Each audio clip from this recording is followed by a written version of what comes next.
5 years ago, my family disowned me because I refused to give my sister $120,000 for a business idea she hadn't even fully planned.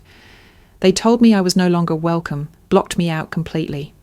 Now, out of nowhere, they're back, begging me to sell my house and save her from $150,000 debt. I said no. They didn't just take it badly, they broke into what they thought was still my home and destroyed everything. But here's what they didn't know. That house wasn't mine anymore. And what happened next shattered everything they thought they controlled. I was halfway through my second cup of coffee, watching the Oregon rain tap gently against my office window, when my phone chimed with an email notification. Normally, I wouldn't even glance at it during my deep focus coding sessions, but the alert came from an account I hadn't used in years, an old personal email I'd abandoned along with the remnants of a life I no longer claimed. From Mom. Subject: please, it's urgent. My breath caught. I hadn't heard from her or anyone in my family for 5 years. 5 long, quiet, necessary years. I stared at the screen as if it might change. But it didn't. That name sat there like a ghost from a life I'd buried. My hand trembled as I clicked the message open. It was short. Too short. Rebecca, we need to talk. It's a matter of life and death. Please come home this Saturday. Mum. Nothing else. No details. No, how are you? No apologies. No acknowledgement of the half-decade void. Just a demand like nothing had ever happened. A storm of emotion surged through me. My first instinct was to delete the message. Let it vanish into the digital ether like the love they so easily discarded. But curiosity cracked through my resolve. Life and death? Was someone sick? Dying? Still, I couldn't forget how it all ended. The final dinner at my parents' house 5 years ago. I had walked in, expecting one of our usual family meals, awkward but familiar. Instead, I was ambushed. Lauren, my older sister by 3 years, had been excitedly pitching a new business idea to my parents. Another one. Her third, if memory served, each more disastrous than the last. That night, she needed investors, specifically me. She'd looked at me with those wide, pleading eyes. Becky, you've been saving, right? For a house? You have what, like 120,000? I had blinked, stunned. I'm not giving you my house money, Lauren. And that was it. That simple refusal was all it took to be exiled. Lauren had stormed out in tears. Her husband, Troy, cursed me out. My parents, they didn't defend me, they didn't mediate, they didn't ask me why, they called me selfish, cruel, said I was jealous of Lauren's talent and ambition. When I stood my ground, Dad looked me dead in the eyes and said, either you help your sister or you're no longer welcome in this family. So I walked. I changed my number, deleted my social media, and even left the city. I started over, alone. Now, 5 years later, with a stable job as a cybersecurity consultant and a cozy home in Portland, I was finally happy, or at least peaceful. Ethan, my long-distance boyfriend, lived 2 states away, but we made it work. He'd been the first person in a long time to make me feel like I mattered, like I wasn't a backup plan or an ATM. So what did they want now? I closed the email, but I couldn't stop thinking about it. Was someone sick? Was it real? Was it manipulation? I had no way of knowing. I had cut them off completely, blocked every known contact. So how did they even get this old email? That question gnawed at me more than the message itself. The only person who had access to that account was Nora, my cousin. She and I were close once. She knew my entire situation, even supported my decision to walk away. But she also still talked to Lauren sometimes. Could she have... I pushed the thought aside. Maybe it didn't matter how they found me. The bigger question was, would I go? After an hour of pacing, I sent a reply. I'll come Saturday, noon. Then I closed the laptop, leaned back in my chair, and stared at the ceiling. What the hell was I doing? By the time Saturday rolled around, the email still hadn't left my mind. It clung to me like a damp coat, weighing down every thought. I kept replaying one specific question over and over. How did she even get that email address? That inbox was a digital time capsule. I hadn't used it since the fallout. I'd locked it up, just like I had my past. I never gave it to anyone after cutting ties, never forwarded it, never reused it for subscriptions, nothing. Even Ethan didn't know it existed. Except someone had known. I sat at my desk and opened the old inbox again, letting the interface load like I was dusting off an attic box. Buried among the unread spam and expired notifications was a single name from the past, Nora Hastings, my cousin. I clicked on the last email from her. It was dated almost 4 years ago. A short note. I miss you. I hope you're doing okay. No pressure to reply. Just know I'm here. My chest tightened. Nora had always been the only one in the family who saw me, really saw me. We were both the quiet ones, the ones who didn't stir drama. She wasn't close to Lauren. If anything, she used to roll her eyes at her. But she still talked to my parents now and then. I knew that much from the mutual friends I hadn't completely blocked. Could it be her? I clicked through the email headers, an old habit from my cybersecurity work. Sure enough, the email from Mom had been sent using a standard Gmail interface. No trace of mail merge or spoofing, no forwarded links. Real sender, real account. She sent it herself, which meant someone gave her my address. I stared at the screen. Nora, why? Had she been coerced, threatened, guilt-tripped? I knew my mother's tactics. She didn't scream to control, she guilted, she twisted. She made you feel like you were the broken one for having boundaries. What if Nora, still aching for peace in the family, thought she was helping? That thought stung more than betrayal. I got up and paced the living room, my bare feet sinking into the thick rug Ethan helped me pick out last fall. I wanted to believe Nora wouldn't do something like this intentionally. But what other explanation was there, unless Nora still believed they deserved another chance? That idea dug under my skin like a splinter. The same hope I used to carry, the same toxic optimism that maybe, just maybe, they'd realize how wrong they'd been, that they'd apologize, own it, ask to rebuild something real. Hope had been a poison once, and maybe it still was. I collapsed onto the couch and stared at the ceiling again. Why now? Why this way? I wasn't just feeling anger, I was feeling fear, not fear of physical danger.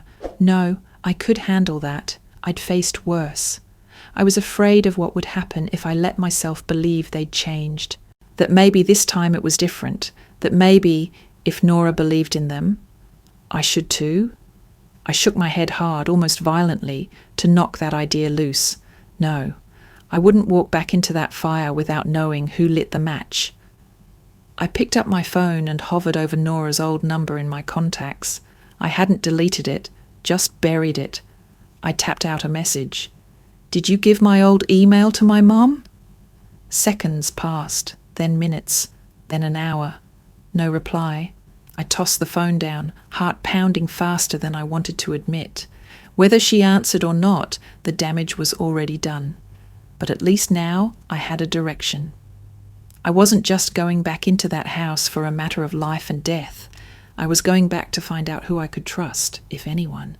The sky was overcast when I pulled into the driveway of my childhood home, the familiar beige siding looking somehow smaller than I remembered. The front lawn, once meticulously kept by my father, was overgrown and patchy.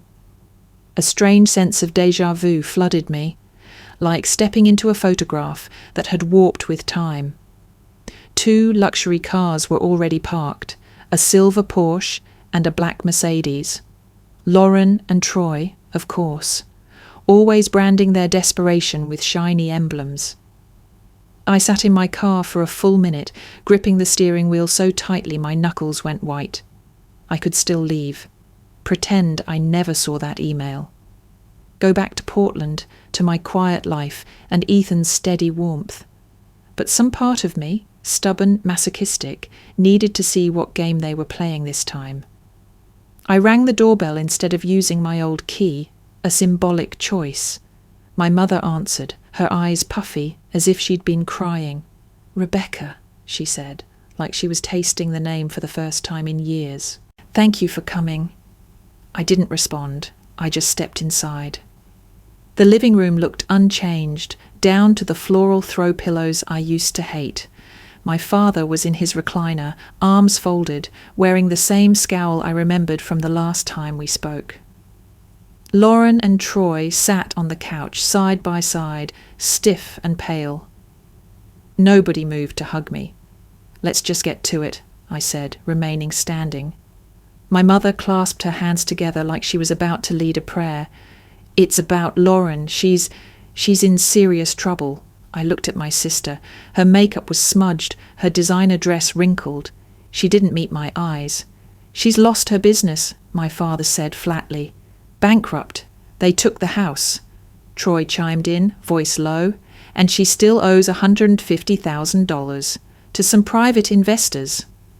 "Loan sharks," Lauren corrected in a whisper, finally looking up. "They've started calling, threatening. They said they know where we live." My jaw clenched. It was surreal, hearing all this drama presented, like I was a participant in their lives, like I hadn't been cast out and erased.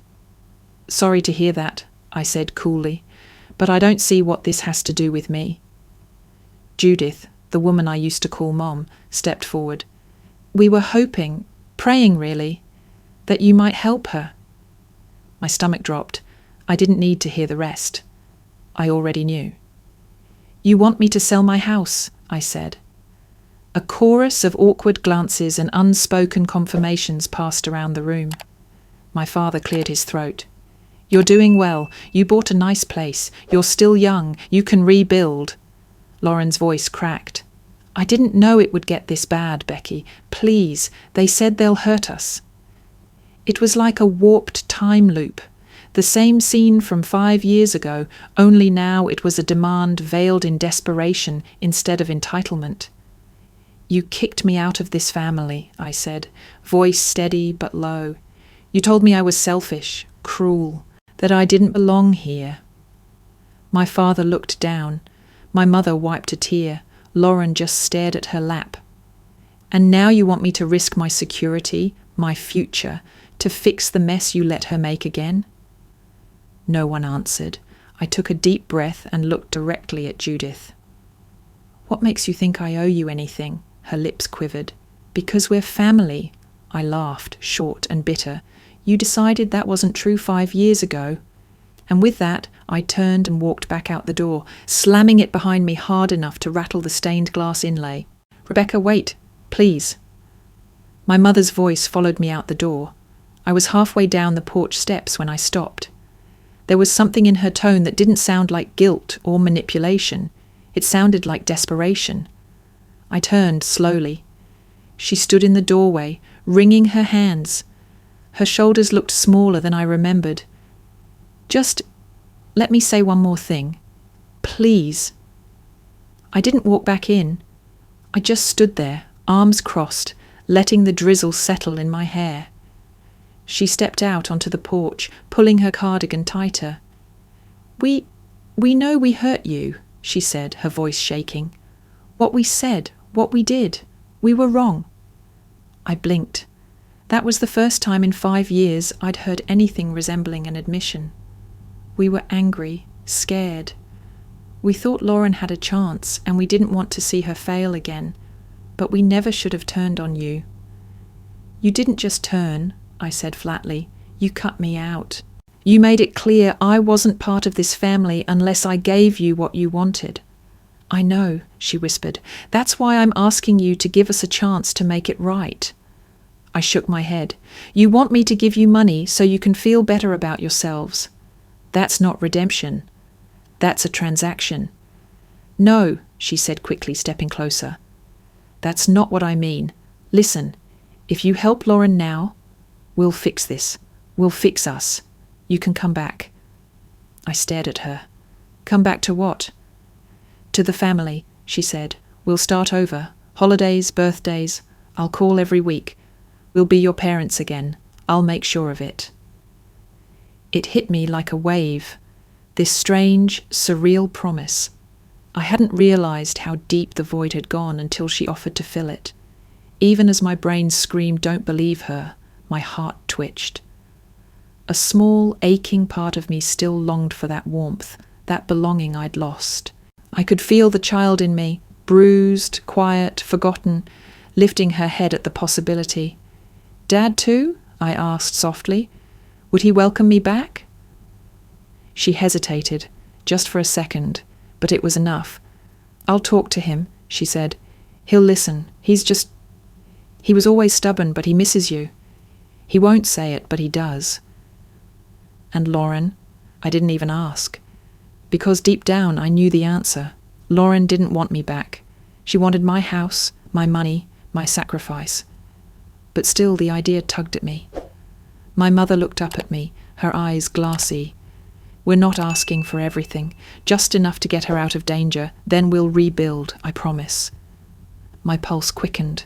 I could feel the pull. The bait wasn't money, it was restoration. And part of me wanted to believe it was real. That maybe they'd changed. That maybe I hadn't spent 5 years being invisible for nothing. Then I remembered Lauren's Porsche in the driveway, the one parked next to her husband's Mercedes. The same people claiming bankruptcy and begging for help. I remembered the last time I offered honest advice and got labelled cruel for it. I remembered being told, "You're not part of this family anymore." The warmth in my chest evaporated. I took a slow breath, letting the drizzle cool my face. "You had 5 years to call, 5 years to apologize. You never did." "I didn't know how," she said. "You found a way when you needed something." That landed like a slap. Her face fell. I shook my head. "You don't want me back. You want the version of me who gives and never questions." "That's not true." "It is," I interrupted, "and I'm not that person anymore." For a moment, we just stood there. The rain picked up. Somewhere inside, I could hear the muffled sound of Lauren's voice. "I'm not selling my house," I said, "and I'm not buying my way back into this family." Her shoulders sagged. "Then I guess there's nothing left to say." But there was. Just as I turned to go, I caught her gaze, and something about her eyes made me pause. There was a flicker there. Not sadness, not anger. Something I couldn't quite place. A look that felt prepared. Like she'd already accepted this outcome. Like this conversation had been more performance than plea. And for the first time that day, I felt something worse than anger. I felt doubt. It had been 4 days since I'd slammed the door on my mother's promise of redemption. I hadn't heard from any of them since, and part of me dared to believe they'd gotten the message. That maybe, for once, they would let me go in peace. Then Tuesday morning happened. I was making coffee, scrolling through real estate listings near Ethan's city, when I heard the sound of a car door slam outside. 2, then footsteps on gravel. I glanced out the window and nearly dropped my mug. Judith and Henry were walking up my driveway like they belonged there. My heart lurched. I hadn't given them my address. They had no way of knowing where I lived, unless... My mind snapped back to Nora, the email, the silence. I stormed to the front door and yanked it open before they could knock. "What are you doing here?" I demanded, blocking the entrance with my body. Judith didn't even flinch. "Rebecca, we need to talk. You wouldn't answer your email." "You hired a private investigator," I said, my voice rising, "to track me down?" Henry looked around, taking in the neat garden, the new siding. "This is a nice place. Quiet neighborhood." "Don't change the subject," I snapped. "How did you find me?" "Sarah..." Judith caught herself. "Lauren found someone who could help us. We didn't want to, but you gave us no choice." "Actually, you had a choice 5 years ago," I said. "You chose to cut me out. You don't get to rewrite that now." But before I could close the door, Judith pushed past me and stepped inside like she owned the place. Henry followed. "Get out," I said, stunned. Judith ignored me. She walked through the living room, pausing to examine the framed photos on the mantel. One was of me and Ethan hiking in Crater Lake. She picked it up and turned it over like she was looking for a price tag. "If you sold this house," she said without looking at me, "you could pay off Lauren's debt and still have enough left over for a modest apartment." I stared at her, too shocked to speak. Henry spread his arms. "You don't need all this space. It's just you here." "Actually," I said slowly, "you have about 30 seconds to get out before I call the police." Judith turned to me, tears already forming. "Rebecca, please. Lauren is scared. These men, they're watching her. They said she has until the end of the month." "Then maybe she should go to the police," I said. "Oh, wait. You are the kind of people who don't believe in consequences." Judith's tone turned sharp. "You're being selfish again." "And you're trespassing," I shot back. Henry stepped toward me, lowering his voice. "Don't be ridiculous." "Let go of me," I shouted as he grabbed my arm. I shook him off hard and pulled out my phone. "I'm serious. I will call the police right now." They both froze.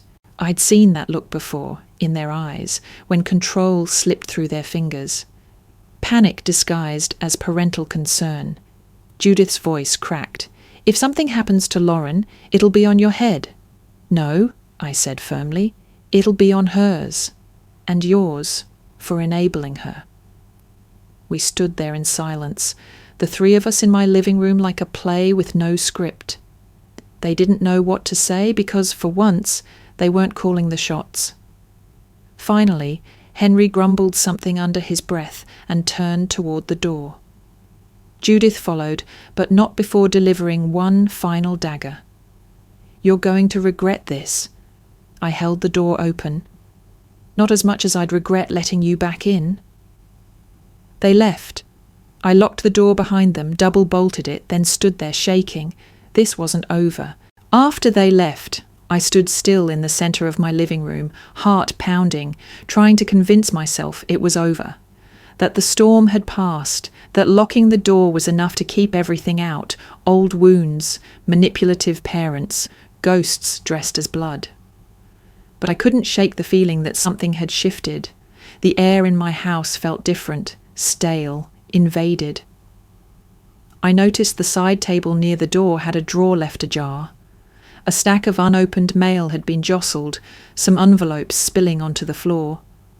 I knelt to pick them up, sorting through credit card offers, medical ads, a magazine I never subscribed to. Then I saw it. A plain white envelope with no return address, no stamp, just my name, written in a rushed, slanted script I hadn't seen in years. Nora. I sat down on the rug and carefully opened it. Inside were two things, a single sheet of notebook paper and a photo, folded, creased as if handled too many times. The note was handwritten, no greeting, no farewell. "They asked for your address. I didn't want to give it, but I panicked. I thought if I stalled them long enough they'd drop it. I didn't know they'd go this far. I'm so sorry. Please be careful. I think someone's watching me too." I swallowed hard and unfolded the photo. It was taken from a car, clearly through a window. Nora was crossing the street, head down, alone. A black SUV was parked a few feet behind her. The timestamp in the corner was from 2 weeks ago. My skin turned to ice. This wasn't just about money anymore. Someone had escalated. Whether it was one of those so-called investors Lauren mentioned, or a desperate tactic from my own family, I didn't know. But I did know one thing. They had found me. And maybe not just me. I stared at the envelope in my hand. Nora had slipped this into my mail pile, probably during the visit, maybe while Judith distracted me and Henry looked around. That meant she'd been nearby, watching, maybe even trying to help, or maybe just trying to absolve herself. The weight of betrayal was heavier when it came from someone you once considered your last safe person. Nora had been my confidant, my ally, the only one who understood why I walked away. Now, even she had cracked under the pressure of family. I stood and walked through the house, checking every window lock, every curtain. I pulled down the blinds in my bedroom and moved my work laptop to a drawer. Suddenly, this home, the one I'd fought to build alone, to fill with peace, felt compromised. It didn't matter that I'd won the battle at the door. The war had breached the walls. That night, I didn't sleep. I lay in bed replaying every detail. Judith's too easy confidence, Henry's possessive gaze, the drawer left open. Their willingness to show up, uninvited, unhinged. And Nora's quiet warning buried in my own living room. By morning I had made my decision. I called Ethan. "Hey," he answered, groggy. "Everything okay?" I hesitated.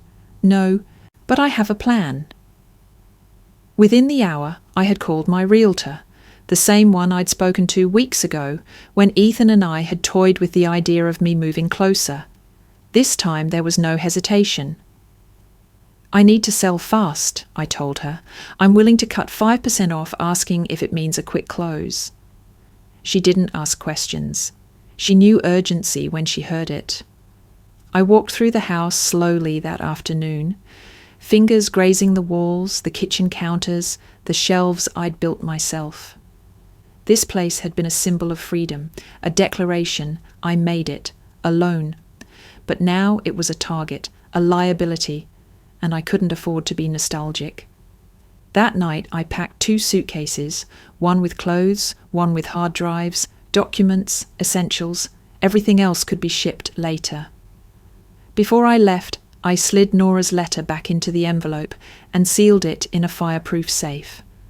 Part of me still didn't know whether to resent her or thank her. I sent Ethan a text before driving off. "On my way. Can't wait to see you."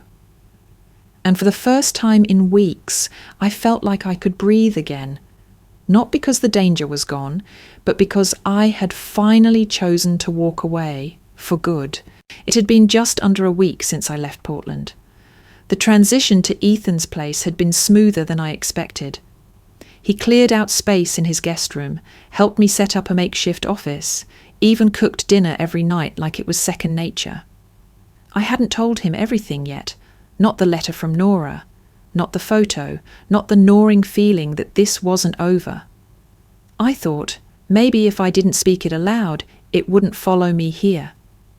That illusion shattered on Tuesday morning, just after 9 a.m, when my phone rang. Unknown number. My old hometown's area code. I nearly didn't pick up, but instinct told me I had to. "Rebecca Ford?" the voice asked, calm but firm. "Yes. Who's calling?" "This is Officer James Martinez with the Portland Police Department. I'm calling regarding a property you previously owned, 847 Maple Street." My stomach dropped. "I sold that house last week. Is there a problem?" He paused, as if double-checking something. "The current homeowner reported a break-in and extensive property damage last night. Upon arrival, our officers apprehended 2 individuals still inside the residence. They've been identified as Judith and Henry Ford." My blood went cold. "My parents," I whispered. "Yes, ma'am. They were taken into custody and charged with breaking and entering, vandalism, and criminal trespass. The new homeowner is pressing charges." I sat down slowly, knees suddenly weak. What did they do?" He didn't sugarcoat it. "They destroyed several pieces of furniture, shattered windows, spray-painted the walls. The homeowner came home during the act. Your father was in the process of smashing a glass coffee table with a baseball bat when she entered." I covered my mouth with my hand. Oh my God. The estimated damage is upwards of $40,000. The homeowner has already filed an insurance claim, and she's requested full restitution through the courts. I don't understand. Why would they do that?" There was another pause. "They told responding officers they thought the house was still yours, that you'd wronged them. They called it revenge." I felt like the floor dropped beneath me. "They didn't know I sold it." I murmured. No, Mum. It appears they believed you were still living there. I tried to process what he was saying. My parents, college-educated, middle-class, formally respected in our small town, had broken into a house they thought was mine and wrecked it. Over what? Because I wouldn't sell my home and sacrifice myself for Lauren, because I had the audacity to walk away. I need to report something, I said quickly, voice shaking.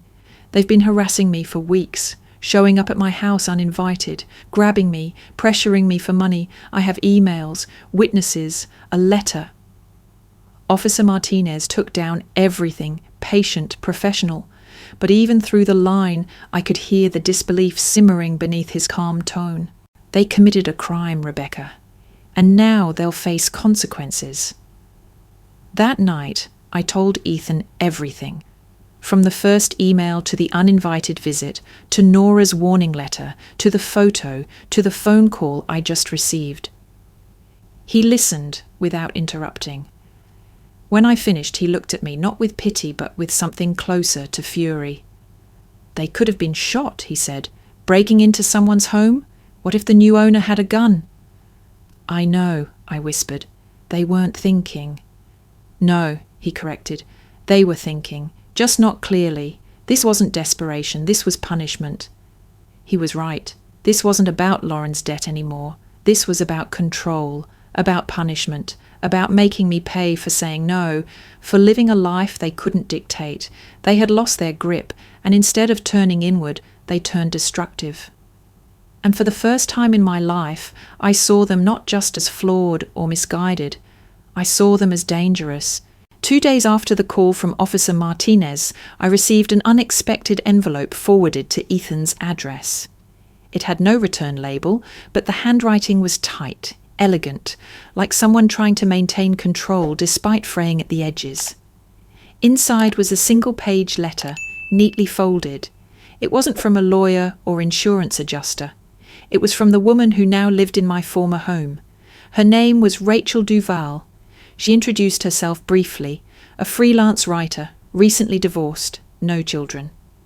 She'd bought the house for its quiet neighbourhood, the garden, and the way the sunlight hit the hardwood floors in the afternoon. She'd just started to feel safe again, she wrote, after years of not being. Then she described what she walked into that night: shattered glass, spray-painted slurs, bookshelves toppled, a baseball bat swinging through her coffee table. She didn't go into detail, but one paragraph in particular stood out, burned itself into my memory. I stood frozen in the doorway, unable to move. Not because I feared they would hurt me, though I did, but because the sound of the bat hitting wood transported me back to the nights I heard that same rhythm outside my bedroom door. I haven't slept since. I shake at every noise. This house, which I had hoped would be my healing space, now feels like another battlefield. I read the paragraph twice, then a third time. The coffee mug in my hand trembled, and I set it down before it shattered too. I thought I had drawn a boundary by selling the house. I thought I had freed myself. But I hadn't severed the thread. They had followed it and tangled someone else in the knots. Someone who hadn't done anything. Someone who had just wanted peace, like me. I folded the letter slowly, carefully, as if folding her pain might reduce its weight, but it didn't. That night, I couldn't sleep. Every creak of Ethan's floorboards sounded like shattered glass. I couldn't stop picturing Rachel in the doorway, frozen, trapped, watching strangers destroy the one place she felt safe. And knowing that destruction came not from random violence, but from a chain of decisions that started with me. Was it fair to blame myself? No. But did I feel responsible? Yes. Not for what my parents did, but for not seeing that this could happen. For not realizing that my reluctance to go no contact completely, my unwillingness to press charges before, my silent hope they would one day change, had left a door open. And someone else walked through it, expecting light, only to find wreckage. The next morning, I sat at Ethan's dining table with pen and paper, not a text, not an email. This needed to be real, human, tangible. Dear Rachel, I don't know how to begin except to say I am sorry. Deeply, truly, and without excuse. The people who broke into your home are my parents. They believed I still lived there.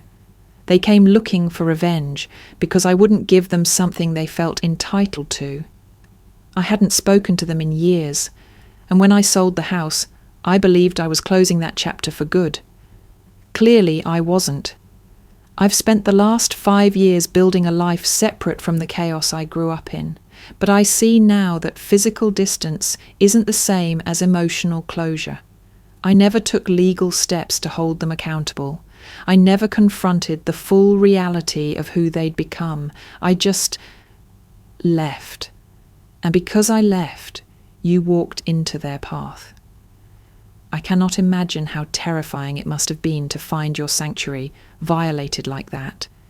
I cannot change what they did, but I can tell you this: they will be held accountable. The police have my full cooperation. I'm giving a full statement, turning over records, and supporting the homeowner's right to press charges, including restitution for emotional damage, if possible. More than that, I want you to know that you are not alone. You did nothing to deserve what happened, and you don't owe them forgiveness, or me for that matter. But if you ever need a witness to the destruction people like them leave behind, someone who understands, someone who believes you, I'm here. Thank you for your letter. I'm so sorry it had to be written. Sincerely, Rebecca Ford. When I finished writing, I sealed the letter and walked it to the mailbox myself, like it was a confession I needed to hand-deliver to the universe. As I dropped it in, I felt something lift. Not entirely, but enough. This was the moment I finally stopped running and started acknowledging that healing didn't come from distance. It came from truth, and I had finally told mine. It was a quiet Saturday morning when Jenny called. I hadn't heard from her in weeks, not since I left Portland. She was one of the few friends I hadn't shut out completely when I cut ties with my family, partly because she never judged me for doing it, and partly because she had a knack for knowing when something big was about to happen. Her name flashing on my screen made my stomach twist. I answered on the second ring. "Hey," I said cautiously. "Rebecca," she blurted, "you are not going to believe this. I just ran into Donna, Mum's old book club friend. She told me everything." I sat down. "Everything what?" "Your parents. They're being sued by the new homeowner, that woman they scared half to death. She's going all in.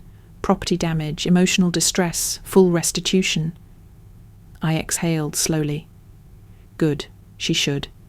"Oh, it gets better," Jenny continued. "They're selling their house. Like, immediately. Cash sale. They have no other way to pay." A strange silence settled between us, and I knew what she was about to say before she said it. "And guess what they're doing with what's left after the settlement?" I didn't answer. "They're giving it to Lauren for her debt." I closed my eyes. Jenny's voice softened, "Just like they wanted you to do." The irony was grotesque. 5 years ago, they called me cruel for refusing to sacrifice my life savings. Now, faced with legal consequences and public shame, they were doing the exact same thing, except this time it wasn't generosity. It was desperation. "They're not doing it out of love," I said. "They're doing it because they ran out of other people to blame." "Still," Jenny said, "it's wild. Everyone's talking. Your dad looked like he'd aged 10 years overnight. They're moving into an apartment with Lauren and Troy." I winced, all 4 of them under one roof. That was either poetic justice or karmic chaos. "What about Lauren's dangerous creditors?" I asked. "Anyone know if she's still being threatened?" Jenny hesitated. "That's the thing. I dug around. Of course she did. She's not being threatened, at least not the way she made it sound. The loan sharks? Turns out they're just a private lending firm. Legit. They filed a lawsuit, but that's it. No goons in black cars, no broken kneecaps, just lawyers." My jaw tightened. She made it sound like a mob movie, Jenny added, all to freak your parents out enough to chase you down. So the whole narrative had been spun from fear, manufactured crisis, emotional blackmail wrapped in false urgency. Lauren had lied. Again. I shouldn't have been surprised. But some part of me had hoped, naively, that she'd at least believed her own story, that the danger had been real, even if misguided. But no, it was a scam, a guilt grenade lobbed into my new life. Jenny sighed. You okay? Yeah, I said after a pause. Actually, I am, because now I saw it all clearly. My parents hadn't come to me because Lauren was in danger. They came because they needed a solution, a scapegoat. And when I refused, they imploded. They sold the house they swore they couldn't live without. They handed over what little was left to the daughter who lied to them. And now they were living in the wreckage, literally and figuratively. For the first time in my life, I didn't feel guilty for walking away. I felt free. That night, unable to sleep, I found myself digging through my old email archive, the same one where my mother's message had landed weeks ago. I wasn't even sure what I was looking for. Maybe closure, maybe proof that I hadn't imagined it all. What I found instead was a thread I hadn't opened in years. Subject line, Shared Resources, Marketing Plans. The sender was Lauren. The email was from 6 months ago, but it had gone to my old address, my private address. At first, I thought it was a mistake. Maybe she'd meant to forward it to someone else and clicked the wrong contact. But as I scrolled through the thread, something clicked. The message wasn't accidental. Lauren had used my email, likely still saved in some shared contact list, to forward a conversation she was having with a marketing consultant about restructuring her brand before her so-called business collapse. And the kicker? The timestamp on that conversation was dated 2 weeks before she claimed everything had fallen apart. I froze. The first message in the chain read, Hey Lauren, confirming the March meeting to discuss transition strategy post-dissolution filing. Once we complete the asset liquidation, I'll connect you with our PR team to manage narrative externally. Dissolution filing, narrative management, she knew. 6 months ago, Lauren already had a strategy for spinning her bankruptcy. She'd planned it. She wasn't blindsided by debt or stalked by loan sharks. She orchestrated the fall, then repackaged it as an emergency. My fingers trembled on the keyboard. There were more messages, file attachments, discussion of potential investors for a fresh start, and even a note to Troy where she said, Once I trigger the panic with Mom and Dad, we'll have leverage. Leverage. It wasn't a plea, it was a play. I leaned back, stunned. I had thought the betrayal ended with their demand that I sell my house. I thought the emotional blackmail was just desperate parents clinging to a sinking ship. But this was design. This was architecture. Lauren had manipulated the narrative. She'd lied about being in danger. She'd used Nora to track me. She'd riled up our parents, knowing exactly how they'd react. And I had almost fallen for it. Again. I closed the laptop slowly, the silence in Ethan's guest room now suffocating. I wasn't just a daughter cast out. I was a pawn in someone else's rescue plan. Tears welled up, but they weren't from sadness. They were from exhaustion. 5 years ago, I walked away to protect myself. I thought I'd done everything right, cut contact, moved cities, started over, but the roots were still there, twisted, tangled, buried just deep enough to poison the soil around me. For years I'd carried the ache of abandonment. I thought that was the worst of it, the ache of being deemed unworthy by the people who were supposed to love you. But this was something else entirely. This was being targeted by them, planned for, used. I sat in the dark for a long time, trying to find a name for the feeling in my chest. It wasn't betrayal. I'd felt that before. It wasn't grief. I'd buried that years ago. It was clarity. Sharp, cold, unforgiving. They never wanted me back. They wanted what I could give. And when I refused, they broke in. They broke down. And now, all I could do was make sure they never got that close again. The messages started slowly, once a week, then more frequently. At first, it was Jenny. "I ran into your mum at the pharmacy," she texted. She looked smaller, tired. She asked if I'd pass along a message. I didn't respond. A few days later, another friend from high school, someone I hadn't spoken to in years, sent me a DM on Facebook. "Your dad said he regrets everything, that they just want to talk, maybe just hear you out." I deleted the message, but they kept coming. Mutual friends, old church members, even a former neighbour reached out to Ethan's business account of all places. The word was spreading, not that I'd moved on, but that I was being cruel for not forgiving. Then Ethan brought it up. We were sitting on the back patio, eating takeout. It was unusually quiet, the late spring breeze cool and dry.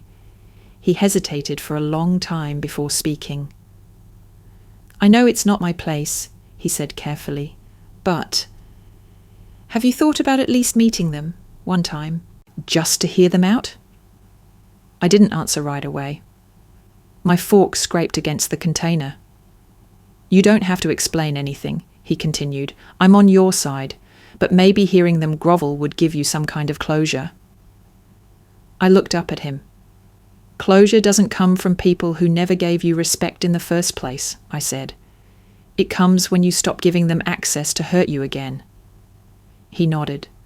"I get that, I do, but your mom's not getting any younger." That part stung. It was the same thing Jenny had said in a voicemail earlier that week. "She's 67, Becky. Her health isn't great. What if something happens and you didn't at least say goodbye?" Goodbye to what? I knew what they were trying to do. They weren't being malicious. They thought they were helping. But every time someone told me, "She's still your mom," or "family is family," I wanted to scream. Because none of them were there the night my mother called me jealous for not handing over my savings. None of them sat at that dinner table while Lauren played princess and I played invisible. None of them watched my father's face go cold when I said no. What they didn't understand was that this wasn't just about money, or forgiveness, or moving on. This was about a lifetime of erasure. I was the second daughter, the backup, the afterthought. Lauren was the golden child, the performer, the one who could do no wrong, even when she failed spectacularly, over and over. And me? I was praised only when it was convenient. When I brought home straight A's, they said, "Why can't you be more like Lauren, creative?" When I won scholarships, they called me practical, but never brilliant. When I got promoted, they said, "Well, you always were the responsible one." Every compliment came with a caveat. Every win was muted by comparison. When I finally stood up for myself, they didn't hesitate. They cut the cord. Because my role wasn't to challenge them. My role was to support the star. And when I refused, they replaced love with punishment. That was the truth no one wanted to hear. It wasn't just about forgiveness. It was about survival. About not shrinking myself again just to fit back into a family portrait that had never had room for me in the first place. So I sat there on the patio with Ethan, the setting sun painting gold across the wooden fence, and I told him what I'd never told anyone, not even Jenny. "When I was 13, I said quietly, I wrote a letter to myself. I said, 'One day when you're grown, don't let them make you feel small again. Don't let them pull you back in just because you're lonely.' I hid it inside my middle school yearbook." Ethan said nothing, just listened. "I think I need to find that yearbook," I whispered. "I think I need to read that letter again." It was a quiet Thursday afternoon when I saw her. I was walking out of the local grocery store, reusable bag in one hand, car keys in the other, when I spotted a familiar figure leaning against a parked sedan. Her posture was tight, like she'd been standing there for hours but hadn't worked up the nerve to walk away or come closer. Nora. Our eyes met at the same time, and something flickered across her face. Relief, shame, maybe both. "I didn't know how else to reach you," she said softly as I approached. "You found a way before," I replied, and the bitterness in my tone surprised me. She flinched. I deserved that. I didn't say anything. I just waited. Nora folded her arms, rubbing at a sleeve as if trying to keep warm in the early summer heat. "I want to talk, if you'll let me." We sat in the nearby park, on a bench under an old elm tree. It was quiet except for the occasional rustle of leaves and the distant bark of a dog. Nora was the first to speak. "They came to me 6 months ago," she said. "Lauren first, then your mum. They said they needed to get in touch with you, that it was urgent, that someone's life might be at risk." I stared straight ahead. "And you believed them?" "I wanted to," she admitted. "I wanted to believe there was still a version of this family that could be fixed." "So you gave them my email?" She nodded. I hesitated. I really did. I even tried to stall.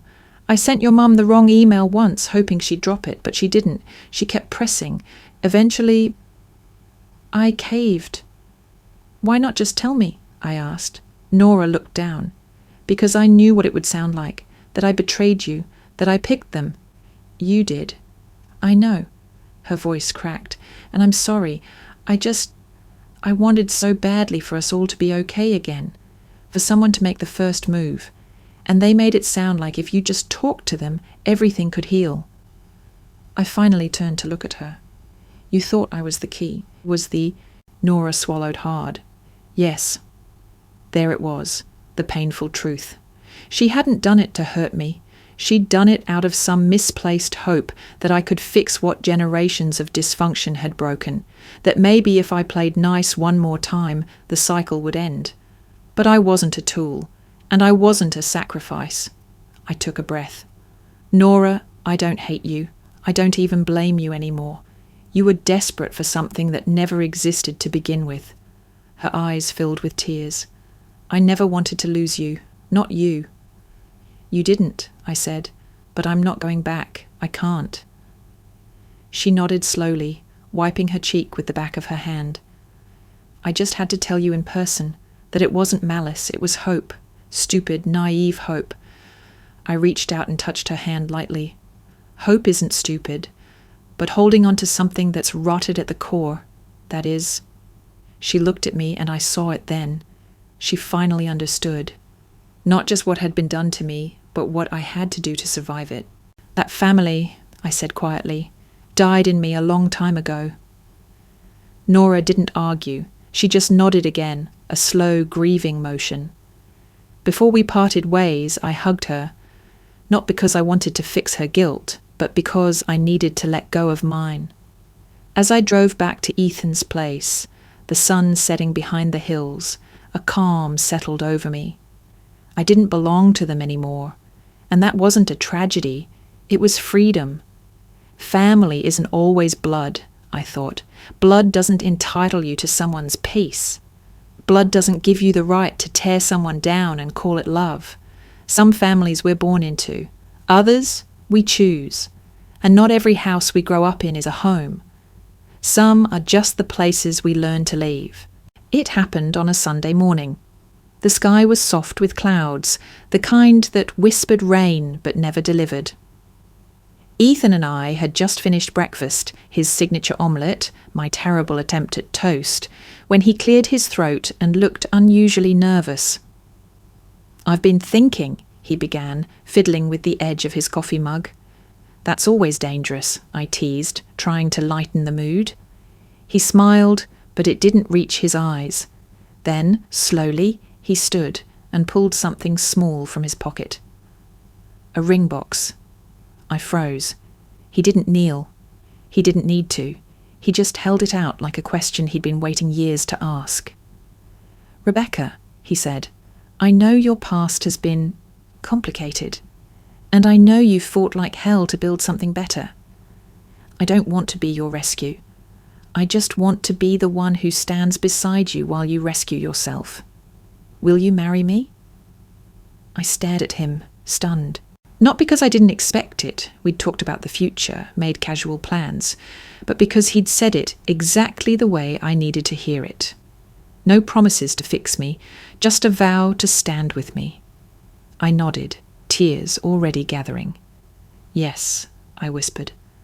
"Absolutely." The ring was simple, a small sapphire, no diamonds. Ethan knew I hated anything that screamed wealth or status. It wasn't about the ring anyway, it was about the choice. This was family. This was what choosing each other looked like. A month later, we closed on a small 2-bedroom cottage just outside town. It had a wraparound porch, a vegetable garden, and an office with enough sunlight to keep my indoor plants alive. For the first time in my adult life, I unpacked boxes without a contingency plan. There was no exit strategy, just roots. And once we were settled, I began to write. It started as a journal, thoughts I couldn't say aloud. Then it grew into essays, then chapters. Eventually, it became a manuscript titled "Blood Isn't Always Home: Mental Self-Defense Against Toxic Family." I didn't name names, I didn't need to. The people who'd lived it would know. They'd see themselves in the quiet heartbreaks, the sharp betrayals, the slow realizations that love, when twisted into manipulation, was just another form of control. Writing it was like pulling thorns out of my skin, one by one. Painful, yes, but freeing. I wrote about the difference between guilt and grief. I wrote about silence, not the peaceful kind, but the kind you carry after someone steals your voice. I wrote about boundaries. And I wrote about Ethan, about the power of being chosen, not claimed. As the seasons changed, so did I, slowly, quietly. The nightmares stopped. The anxiety that used to curl in my chest like a second heartbeat faded. I still thought about them sometimes. Judith, Henry, Lauren, even Nora, but not with longing, not with hate, just stillness, like distant characters in a book I'd finished long ago. People say healing isn't linear, that it loops and dips and circles back on itself. Maybe that's true, but what I found in the stillness was something even more powerful than healing. I found peace, not because I forgot, but because I remembered and chose to move forward anyway, with Ethan, with my work, with my truth, and most importantly, with the understanding that home isn't where you come from. It's where you're finally safe enough to stay. The letter arrived on a Tuesday. It came in a plain envelope, no return address, but I recognized the handwriting instantly. Clean, sharp loops, a little too careful. My mother had always written like she was performing for someone, elegant but cold. Ethan found it in the mailbox and handed it to me without a word. He knew better than to ask if I wanted to open it. I didn't, but I did anyway. The letter was short, just under a page. No greeting, no signature, just words, laid out like a verdict. Because of you, this family is broken. You could have helped. You could have saved us. Instead, you ran. You let us fall apart. I hope you're happy now.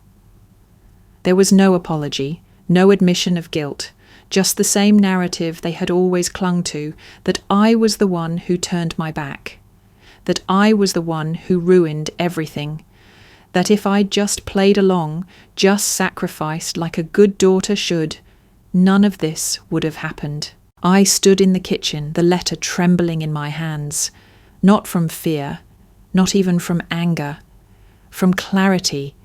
This was the final twist. The last thread of hope I didn't even realize I'd been holding, and now it was gone. Ethan walked in, holding a bundle of curtain rods we'd picked out for the living room. "Everything okay?" he asked gently. I held up the letter, from my mum. He didn't ask what it said. He didn't need to. Instead, he walked over to the kitchen sink, turned on the tap, and took the letter from my hands. He lit a match from the stove and held it to the corner of the paper. The flame crawled across the page, blackening the blame, curling the guilt into ash. When it reached the edge, he dropped it into the sink and ran the water until every trace was gone. Then he looked at me. "Ready to hang some curtains?" I nodded. We spent the afternoon decorating the house, rearranging furniture, measuring walls, unpacking boxes I'd left sealed for years. Every room began to take on its own rhythm, ours, not borrowed from my past. In the bedroom, we hung the sheer blue curtains that Ethan loved, the ones that fluttered with even the slightest breeze. In the hallway, we mounted photos, hikes, holidays, quiet mornings with coffee and sunlight, no posed family portraits, no fake smiles, just moments, real ones. Later, as we sat on the living room floor, surrounded by empty boxes and bubble wrap, Ethan handed me a glass of wine. "To new beginnings," he said, clinking his glass against mine. I took a sip and leaned my head against his shoulder. Outside, the last of the sunlight streamed through the windows, painting everything gold. "I got a letter," I murmured, blaming me for the collapse of an entire family. Ethan didn't respond. He just waited. "I used to think that kind of message would break me," I said, "that being told I ruined everything would be the thing that undid me." "And now?" he asked. I turned to him, smiling softly. "Now I know the truth. I didn't ruin anything. I escaped it." He kissed the top of my head. "I choose this," I whispered. "I choose you. I choose peace." Outside, a breeze stirred the trees, and sunlight spilled across the porch like a blessing. We stood, hand in hand, and walked toward the front door. I paused at the threshold, taking one last look around. Not because I was afraid of letting go, but because I wanted to remember this moment, not as an end, but as a beginning. Then I stepped forward, fingers laced with Ethan's, and together we walked into our new home. Not the house, the life.